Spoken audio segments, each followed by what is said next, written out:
उन्हें महिषासुर का विवाह संदेश देते हैं, जिसे माँ दुर्गा ठुकरा देती है। उधर दानव सैनिकों द्वारा बताए जाने पर यह आश्रम की मोहक स्त्री ने विवाह से इनकार कर दिया।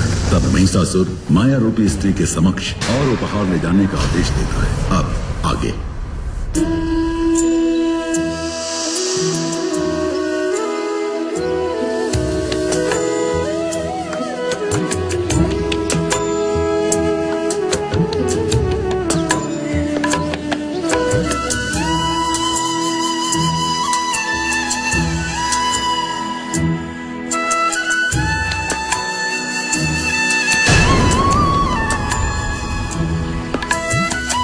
प्रणाम देवी।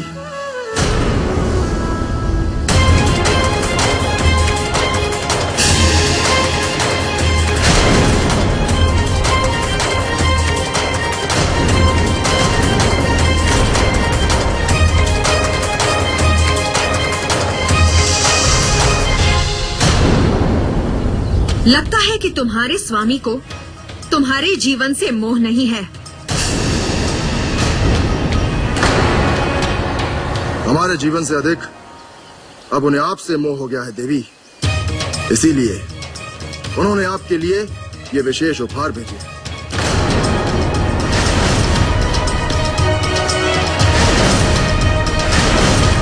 आप बहुत सौभाग्यशाली हैं देवी कि महाराज ने आपके द्वारा अपने अपमान होने के बाद भी आपके लिए कोई अपशब्द नहीं कहा।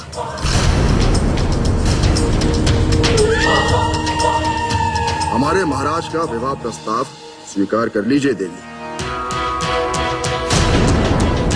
सुख समृद्धि से आपका जीवन भर देंगे हमारे महाराज।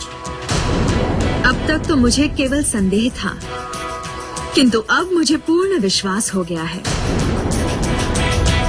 कि तुम लोगों का स्वामी भी तुम ही लोगों के समान मूर्ख है। मुझे विवाह प्रस्ताव भेजते समय उसे तनिक भी लज्जा नहीं आई। प्रेम तो बराबरी वालों में ही होता है। कहाँ मैं सर्वांग सुंदरी और कहाँ तुम्हारा महाराज जो आधा मनुष्य आधा भैंस है। अंबर अवनी सा अंतर है हम दोनों में। जाओ, जाकर समझाओ अपने महाराज को कि वो अपने लिए कोई महिषी अथवा दानवी ढूंढ ले।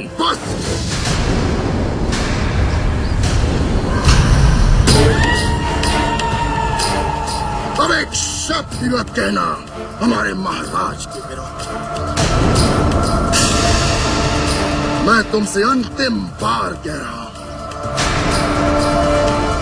सरलता से हमारे साथ चले चलो, अन्यथा हमें तुम्हें बंदी बनाकर रस्सियों से खींचते हुए महाराज महिषासुर के पास ले जाना होगा।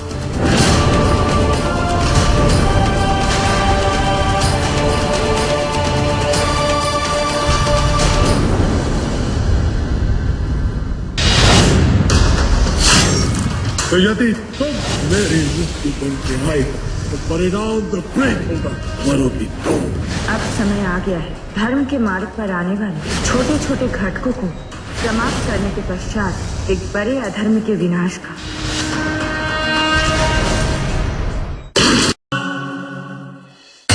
प्रतीत होता है कि तुम्हें तुम्हारी मृत्यु प्रिय है। आज तुम्हारा अंत निश्चित है।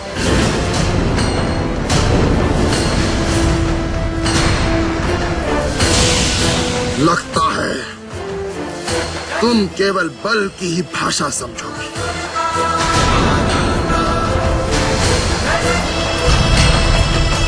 अभी बताता हूं तुम्हें। दानव!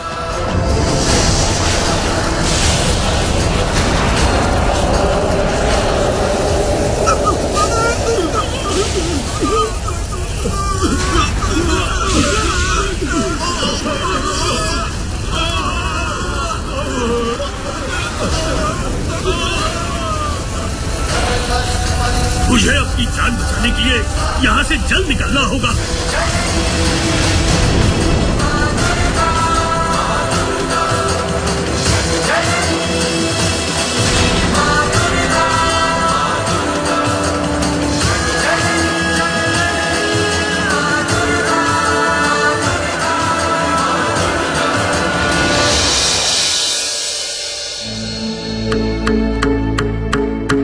वो सुंदरता में ब्रह्मांड की अद्वितीय स्त्री है। हमने उसे बाघंबर पर आसीन मधुपान करते देखा। जब उसने बांसुरी बजाई तो फूलों की पंखुड़ी सी सुकोमल, घने लंबे काले केश,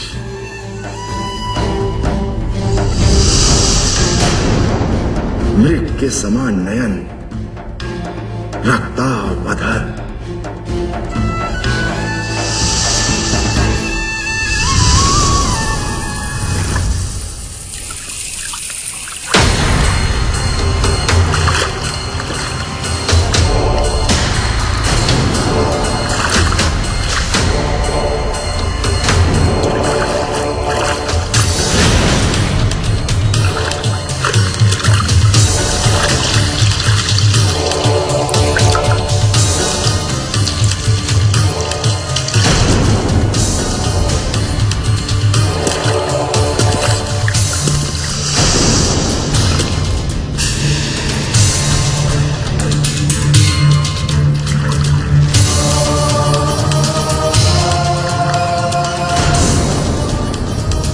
ये तो वही स्त्री है।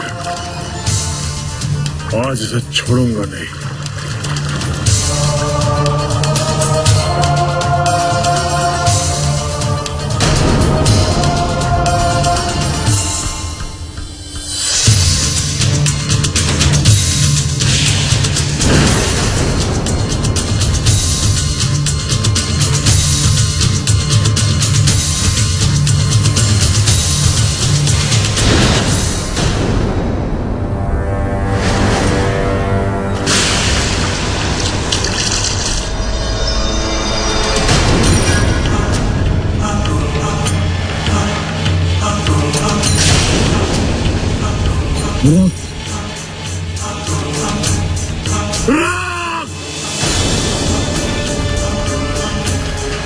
दानवराज, दानवराज, एक अत्यंत ही दुखद समाचार है।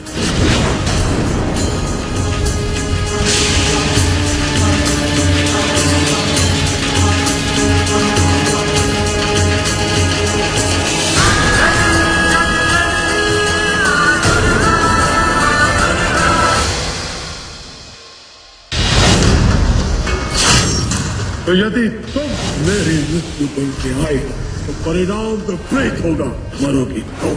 अब समय आ गया है धर्म के मार्ग पर आने वाले छोटे छोटे घटकों को समाप्त करने के पश्चात एक बड़े अधर्म के विनाश का।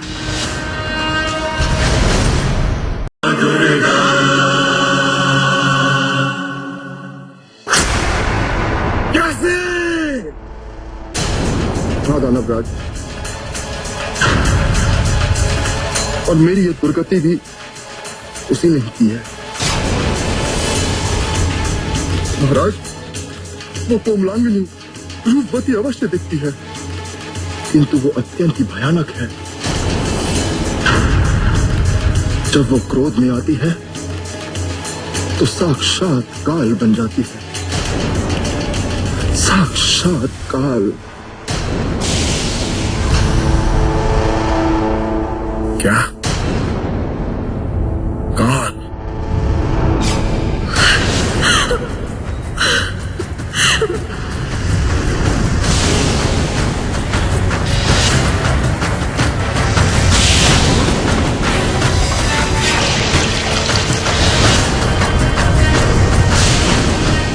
दानवराज, कुछ तो ऐसा घटित हो रहा है जिसे हम समझ नहीं पा रहे। मेरे विचार से अवश्य इसमें देवों का कोई षड्यंत्र है। नहीं जिक्सर, हमें भी काले वस्त्र में एक स्त्री दिखाई देती है। हम द्वंद में हैं, समझ नहीं पा रहे हैं कि ये सत्य है या एक भ्रम। हमें आभास अवश्य हो रहा है, कोई ना कोई कारण है। जिक्सर, तुम अपनी तंत्र शक्ति से ये देखकर बताओ कि ये सब क्या है, कौन है ये स्त्री? हम शीघ्र ही इस भ्रम के भंवर से बाहर निकलना चाहते हैं। जाओ। जो आज्ञा दानवराज।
भैरव,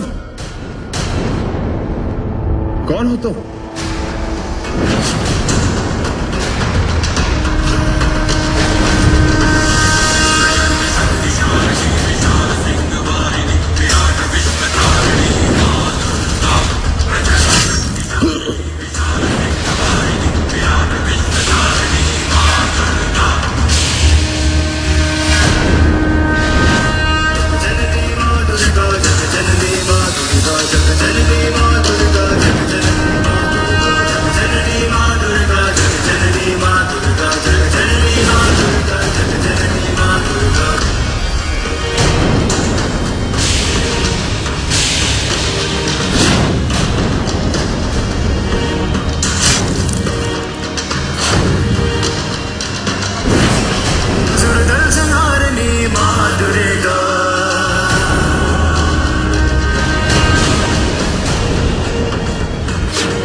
ये वही स्त्री है जिसके विषय में मैंने आपको बताया था। सत्य है त्रिनेत्र। दानवराज, ये स्त्री कोई साधारण स्त्री नहीं है, अभी तो काल है, साक्षात काल। यही सत्य है महिषासुर।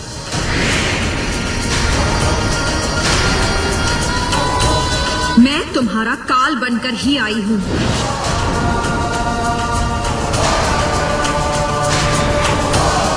अभी भी समय है तुम्हारे पास, संभल जाओ, अन्यथा तुम्हारी मृत्यु निश्चित है मेरे हाथों।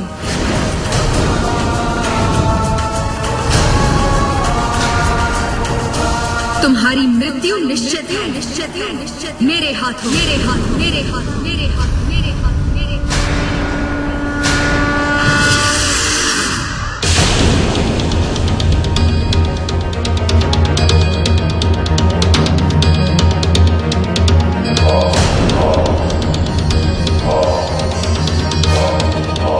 विचारणीय है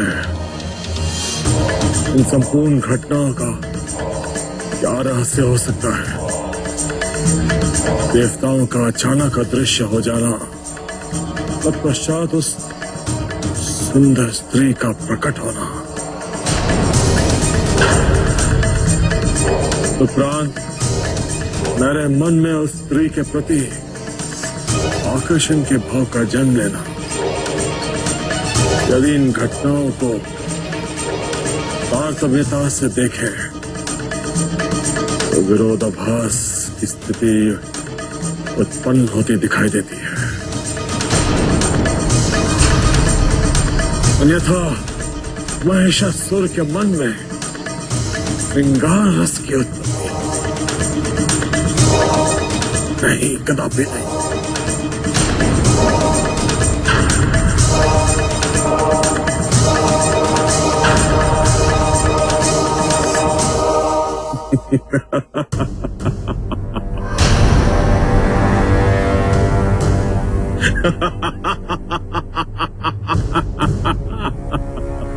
क्या हुआ दानवराज? माया चिक्सर, माया माया और भय का षड्यंत्र रचा है देवों ने मेरे विरुद्ध। वो स्त्री कोई और देवों की माया है।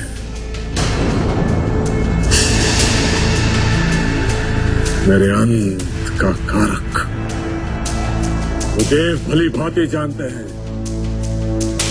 कि महिषासुर का अंत केवल एक स्त्री के द्वारा ही निर्धारित है। चिक्सुर, आज यह सिद्ध हो गया कि देवता कितनी बड़ी छल प्रवृत्ति के हैं, कितने बड़े कायर है वो। तभी तो इन देवों ने मेरा सामना न करके एक स्त्री का सहारा लिया।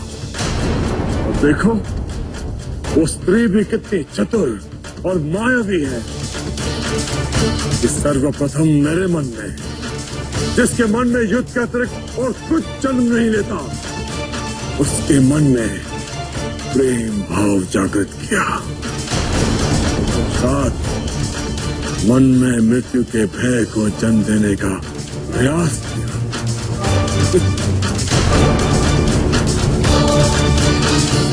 ताकि मैं युद्ध से पूर्व ही उसके सामने अपने घुटने टेक।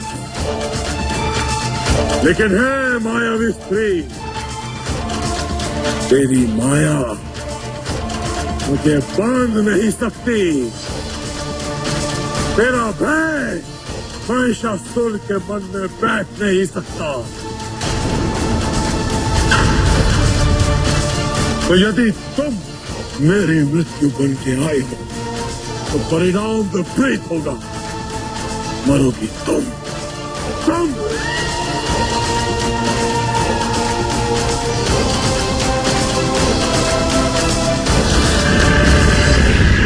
माता, यदि आप चाहें तो आप अपनी दृष्टि मात्र से ही महिषासुर का वध कर सकती हैं, किंतु आप उसका नाश नहीं कर रही, उसे अवसर पर अवसर दिए जा रही हैं। ऐसा क्यों माते? इस संसार में सबका निर्माण मैंने ही किया है। समस्त जीव मुझसे ही उद्भूत हैं। यदि महिषासुर अधर्म का मार्ग त्याग दे तथा धर्म के साथ खड़ा हो जाए तो वो तथा उसकी शक्तियां सृष्टि के विकास एवं कल्याण में सहायक सिद्ध हो सकते हैं, किंतु वो आसुरी प्रवृत्ति से ग्रसित है। यद्यपि कि जन्म से ना तो कोई असुर होता है ना दानव।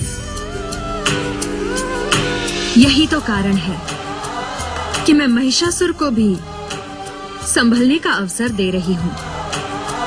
यदि संभल गया तो कल्याणकारी है माँ, किंतु नहीं संभला तो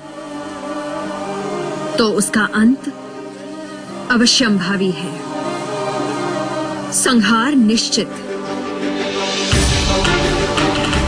अब समय आ गया है। धर्म के मार्ग पर आने वाले छोटे छोटे घटकों को समाप्त करने के पश्चात एक बड़े अधर्मी के विनाश का।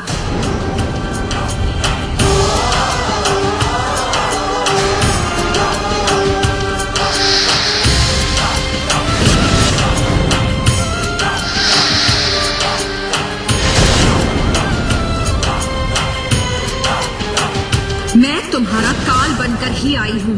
तुम्हारी मृत्यु निश्चित है, निश्चित है, निश्चित। मेरे हाथों, मेरे हाथों, मेरे हाथ, मेरे हाथ, मेरे हाथ।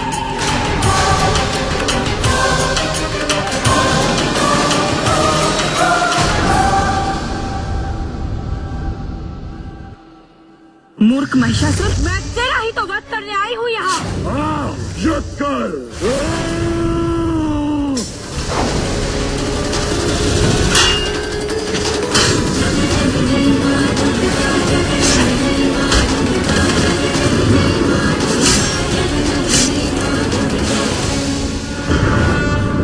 महिषासुर मर्दिनी माँ दुर्गा की जय।